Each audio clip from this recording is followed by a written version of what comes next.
college planning. It can be difficult. Maybe you have a child or a grandchild and you're thinking, how do I get them into the best college? Well, today we have a great interview, and by the end of this video, you will gain clarity for your personal retirement plan, and you're going to have action items to secure your retirement. To learn more about securing your retirement and all the different elements you need to know, subscribe to our channel and hit the bell to be notified when we post a video every Monday. We have helped hundreds of our clients gain clarity and get on the path to a comfortable and happy retirement. Now it's your turn. Let's dive in. Welcome, everyone, to our Monday podcast, where we are always trying our best to bring experts to the table for be able to share with you information that we think is beneficial for you, but also for Merce and I. And today we have someone with us, Shelly Howard, and Shelly is a pro when it comes to college planning. And we know that many of our listeners might have grandchildren that they're trying to help to get to college. We know that some of you have your own children that you're trying to get to college, and this can be a very, very, very daunting task. So, Shelly, thank you so much for coming on and chatting with us and sharing with us some of your expertise around this idea of being ready for college. Thank you so much for having me. I look forward to serving and helping in any way I can. Fantastic. So, can we just start off, I guess, can you give us a little bit of background as to how Shelly Howard got into this thing of helping people get ready for college and planning for that? Maybe tell us a little bit of your backstory and how that all evolved and where you are today. Well, since we only have 20 to 30 minutes, I'm going to give you the really reduced, tight version. Basically, I grew up in Orange County, California, 5 generations. At my public high school, they had absolutely no help. That counselor had a lot of students to deal with. I did it completely crazy. I applied to 2 schools and got into both, and it is so very different than it is now. The reason I share that is because I vowed at that moment I would not do that same thing to my own children. So College Ready actually got started when my oldest, who's now 27, came home from 8th grade and said, Mom, I know exactly what I want to do when I grow up, and I know exactly the college I want to go to. Can you help me? And like every good parent, I said, okay, what do you want to do? And he goes, I want to be a brain surgeon and go to a top tier school. And I had the biggest eyes, like I must have seen a ghost, because there's no medicine in my family. Like I was the first to go to college in my family. It was a big ask. So without boring you with all the details, he actually did what I recommended. And I went back to school and I got my master's degree from UC San Diego. I started touring 25 colleges this semester. This is my 13th application season. That's kind of scary. And when he graduated, he had 7 full ride offers, went to Harvard for free. And his first job, I'll never forget, he was making $106,000 with no college debt. Talk about a game changer. I knew that I was onto something because I ran it as a business and not an emotional attachment. And that is how College Ready was started. Gotcha, Shelly. That's a nice little background story, and thanks for sharing that. And yeah, I mean, it's huge. The numbers that we see as far as kids coming out of college with student debt and the amount of debt that they come out with at times, it's this mountain that can be very difficult to overcome. And so if we're in a position to either prepare properly so that we come out of college debt free and are able to just kind of jump into the working world and start saving right away, I mean, that makes people like Raiden and I very happy to get started on the right foot. So there's a lot of different directions I think we could take this podcast, but like you said, we've only got a little bit of time here. And so I think I'd like to dive in, because I had a conversation really about less than a month ago with a client of ours, and he's got 2 kids that are ready to go into college, and they're very much looking into the Ivy League situation, but they're a little bit on the younger side, maybe freshmen in college. So my first question to you is, when, as a parent or maybe a grandparent that's looking forward to helping out when is the right time to start thinking about all this? When is the right time to start planning for the best, most efficient way to enter into college? I get that question often. And of course, it's going to depend on the maturity of the child. As grandparents, you probably see things very differently than maybe when you were in the thick of it. But speaking generally, the best time to get really focused on planning for college is when the student promotes from 8th grade. Why? Because that's the first moment colleges get all in your business. They want to know, how did they use that summer prior to high school? Did they take the right first classes? Are they ready to take the test? And financially, why it's critical is the FAFSA looks at the second semester of the sophomore year and the first semester of the junior year. So when I get clients like this morning who called and said, I know I'm early, and I'm thinking, oh, great, they're a freshman. No, I'm a senior. I'm like, what are you early for? Because the financial part of it is done. So it really depends on if a family is looking for any kind of free or reduced tuition, the big window is the FAFSA window.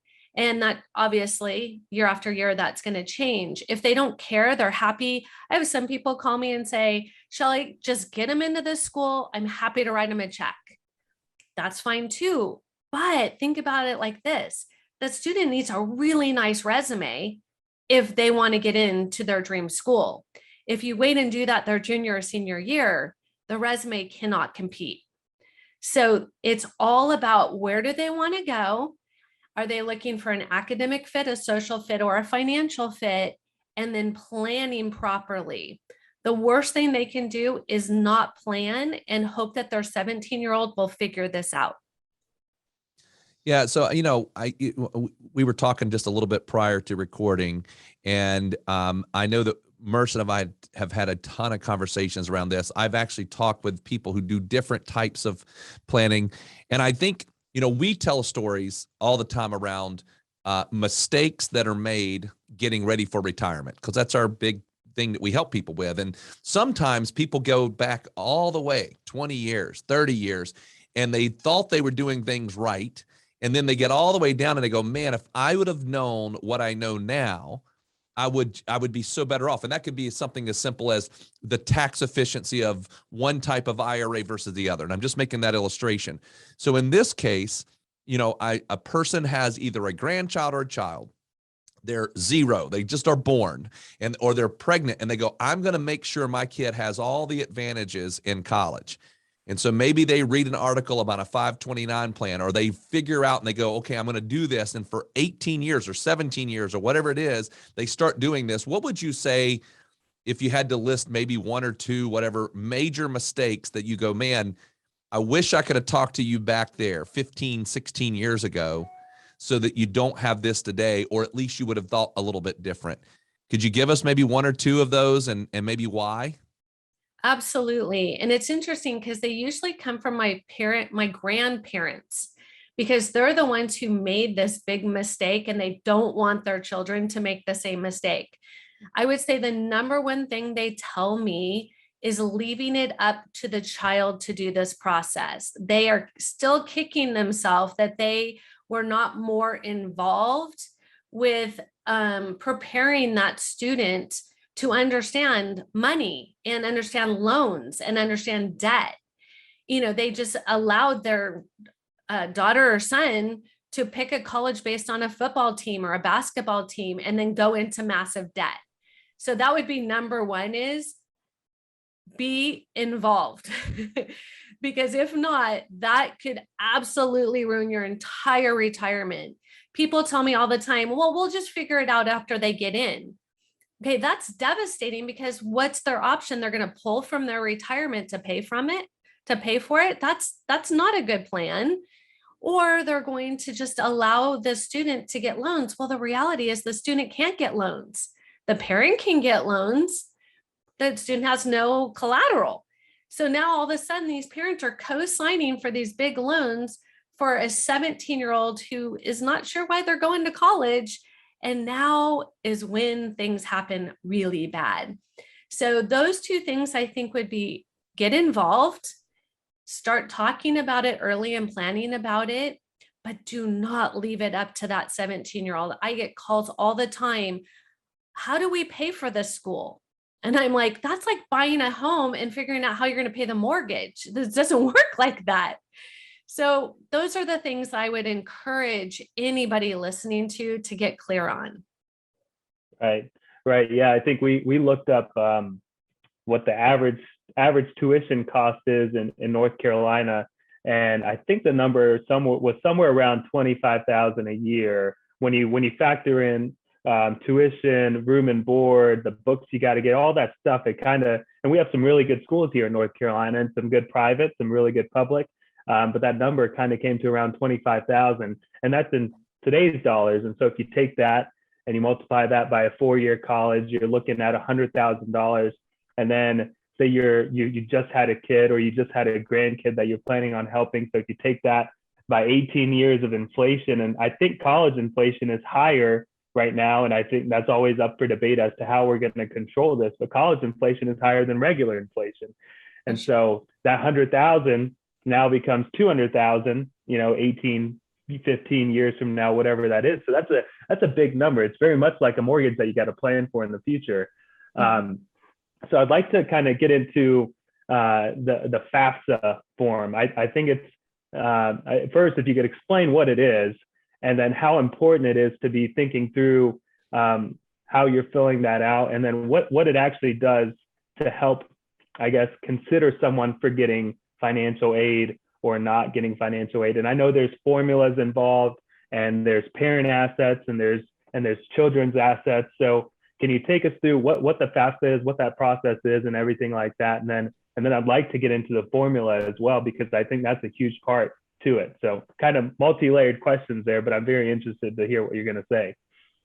So thank you for bringing that up. Now, I just did an 1.5-hour webinar on just the FAFSA. So for me to be able to give this to you in 5 or 10 minutes, I'm going to go let's go non-technical way, because we don't know the technicality of the listener. First thing I would tell you, regardless of, I should back up. The reason why you might want to listen to this is because our students earned $10.7 million in free money that was not need-based last year. Always ask the person you're listening to, are you qualified to speak on this topic? Big question. So yes, I am. And I'm a mother of 4. I've completed the FAFSA 9 times, CSS profile 4 times. And I have over 300 students that we help navigate this. So those are the reasons. Now, the form itself, the FAFSA form, is free. It's a government form that attaches to your taxes, okay? They're not asking for anything you haven't already given the government. So if you feel like it's invasive, just know they're going to ask for basic information, and then may I connect your taxes? And you click yes, the government already has it, and it populates. It's not as intimidating as people think. Why it's important: if a student wants any money, I'm talking any scholarship, merit, need-based, loans, grant, anything, you have to complete the FAFSA. If you're happy to just write a check for that sticker price, that's your prerogative. That I don't sell financial products, so I'm not here to sell you anything. I'm just here to let you know you cannot be in the saving game of getting to college for reduced or debt-free if you don't complete the FAFSA. It opens October 1st, and it's first come, first serve. The money does run out. So these are things that people need to be very clear on. The second thing is, there is a lot of bait and switch going out on the internet. You do not need to pay a dime to complete this form. It is a free financial aid form. So there are people that you can pay and they'll do it for you, like you have a CPA, but just know you don't have to.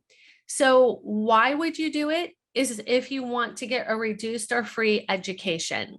Now, the second part, I think, of what you were asking is, by doing this, what does it open up? It opens up the world, the whole financial world. If you don't do it, You just have to plan on paying full price. But if you do the FAFSA, you could get need-based, you can get work study, you can get Cal Grant, Pell Grant. I mean, all the grants. You'll be opened up to the WUI. You'll be opened up into, the whole world of my student earned it, and we want some of it. So, not only are we helping the students be the best they can be, take the PSAT, become a National Merit Scholar. I mean, there's so many things the student can do personally, but on the parent side is get your financial house in order. Take all the money out of your student's name, because that's the first money that you're going to get asked to provide. And they get, there's a higher percentage that they want out of that money. So the FAFSA tells you the government looks at, or the schools look at this, and the schools don't look at this. It's ethical, it's written, but nobody wants to read it. It's a very small, ugly federal form. I don't blame you. But if it tells you what you need to do to save money, I encourage you, read the form. So is there a thing behind this, by the way, where I guess maybe sometimes people think, oh, you know what? I make a good living. I save a lot of money in my 401k. I'm a decent saver. And so probably this whole idea of even looking in this and doing this is just not even worth it, because I make a good income. We've been responsible. And so I know this is not going to apply to me, so I have to pay for college. Is that a misnomer, or is like that not true? I mean, should anybody look at it, even if you do make good income, or would you say, no, if you're making this or you're doing this, don't worry about it. You're not going to get any help. You're not going to get any assistance. It's not worth it. So I can answer that very simply, because that question's asked probably every day. If you want to pay full price, don't complete the FAFSA, period. If you are happy to pay the sticker price on the school, that's it. If you want any financial opportunity, ones that your student earned, you're not going to even know what that is if you do not play the FAFSA game. So to me, why would you not? I tell families, I have multi-million-dollar families, all the way to need-based, the whole gamut. And the way I explain it to everybody is this: you could use that money to put a down payment on their first home, to pay for a wedding, to put it in your retirement, to buy yourself a new car. I don't care what you're going to do with it, but don't you think it's worth fighting for? And that's how I help people understand. But you're right. Most people just think, I've saved, or I make too much money.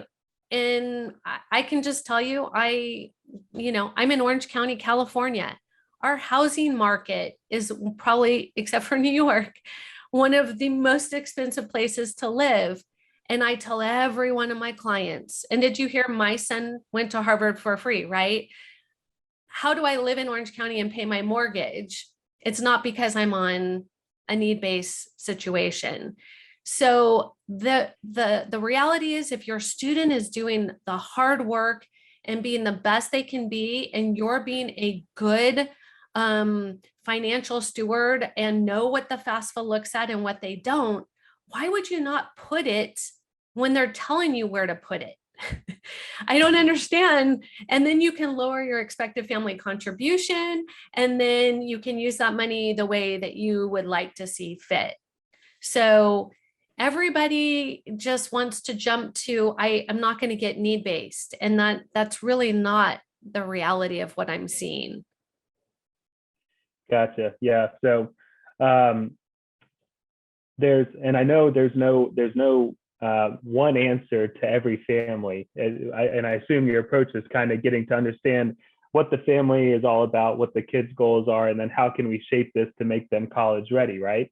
Correct. But there's so many different things out there, and you can Google one article that says put as much money into a 529 plan as you can, and there's other articles that talk about these Coverdell accounts, and then there's other articles that say don't do any of that and just put into a savings account or utilize life insurance.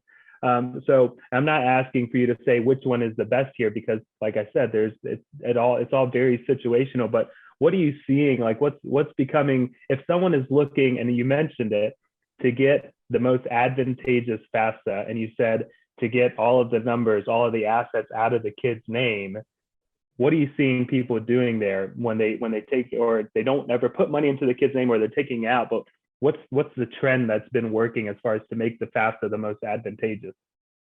Really, it's having students start with us when they're freshmen. They haven't made any mistakes. They are on the right academic path to get into a school that, remember, schools have the most money. Forget the FAFSA for a moment. The best scholarships, the best money come from the school's alumni, their endowment. So getting a student into a school with a very large bank account, they give away a ton of money. I tell people, think about it as a business, right? You are the business owner. I come to you with this incredibly built out resume. Are you not going to give me a lot higher salary than somebody who brings you no resume? So you can talk about the FAFSA all day long, but that's not where the money comes from. The money comes from having the student be the best they can be and putting them at a school that is truly going to value them and pay for them, because they need diversity, not just in skin type or ethnicity. They need business people. They need liberal arts. They need all of these things. And if they're not getting them, they're going to start giving students money to encourage them to come. So yes, the FAFSA is important. Don't not do that, but that's not where the big money comes from. And so I have to be really clear, because like your point, when you Google this, it's going to say, oh, do this. And then you're going to read this and it's going to say, oh, do this. And, you have a headache and it says you have a brain tumor. Like, you have to be really careful with Google. And that's why my mission is to help 1 million families get into the best fit college and graduate debt free, because that is the quickest way to have a successful future. If you don't have debt and your significant other doesn't have debt, you can buy a house. You're off and running in the game of life. It's when you marry debt and you're both strapped with all this debt, now you guys are fighting an uphill battle. And that is critical. So picking the right colleges and completing the FAFSA, that is how we saved our families $10.7 million. That's great. Now, I got one here that I'd like to just hit on a little bit. It's possible, I'm sure, to be talking to a 15, 16-year-old and say, what do you think you want to do when you grow up? And they say, I want to be this. I want this to happen. I would say, though, the vast majority, we were just having a conversation the other day with a client, and we said, they said, my son's a freshman in college.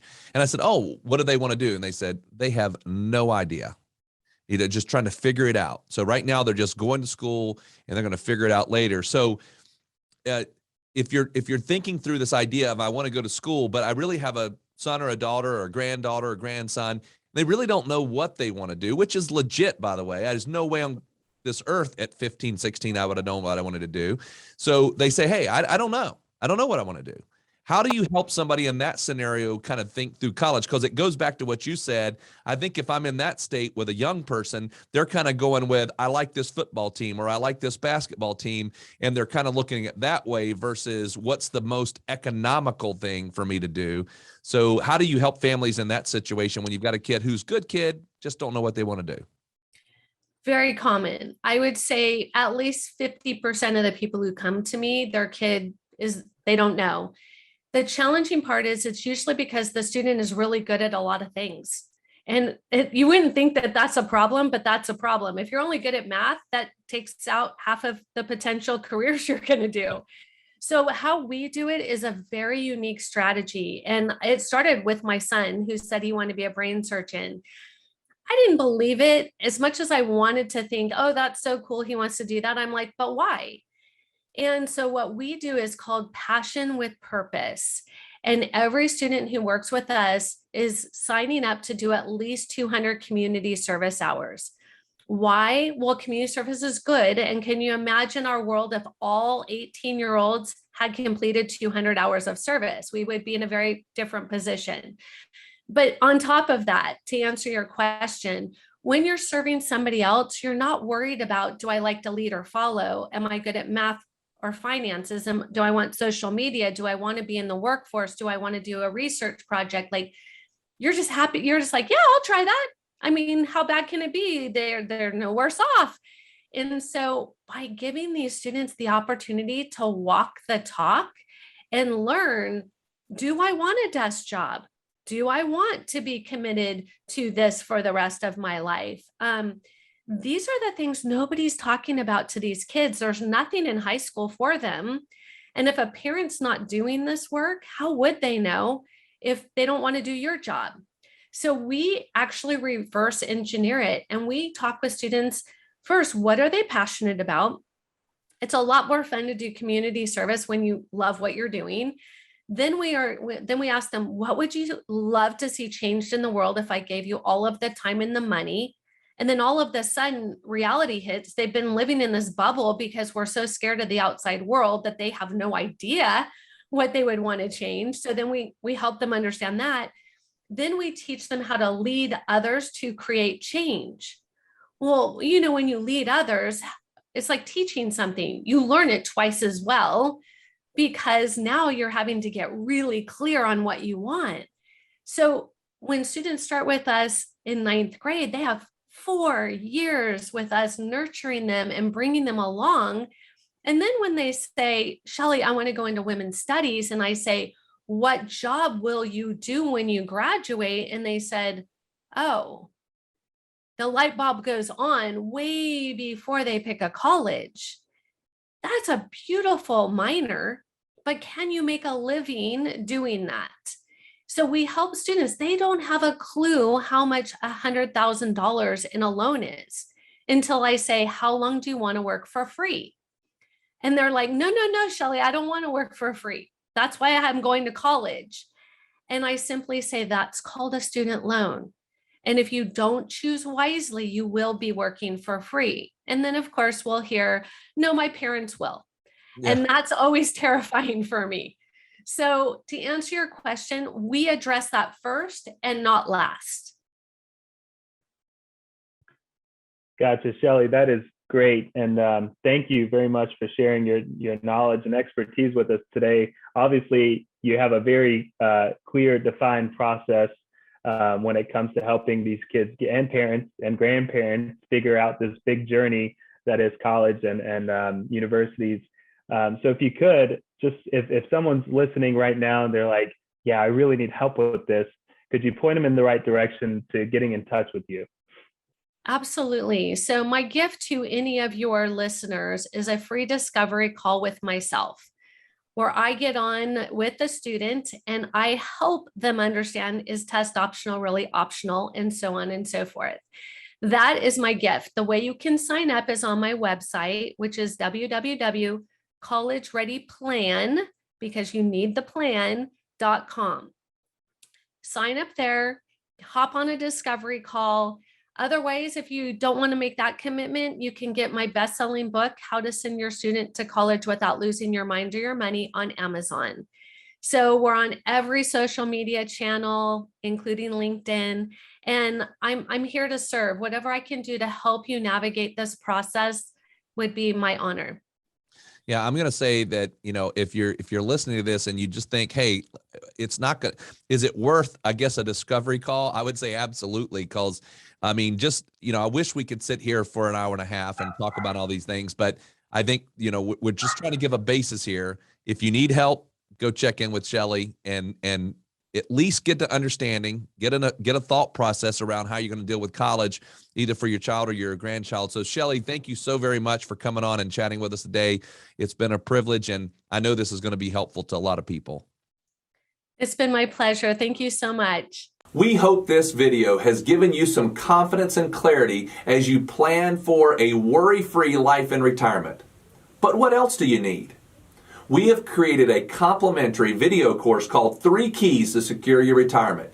This video walks you through step by step what you need to do to get ready for retirement.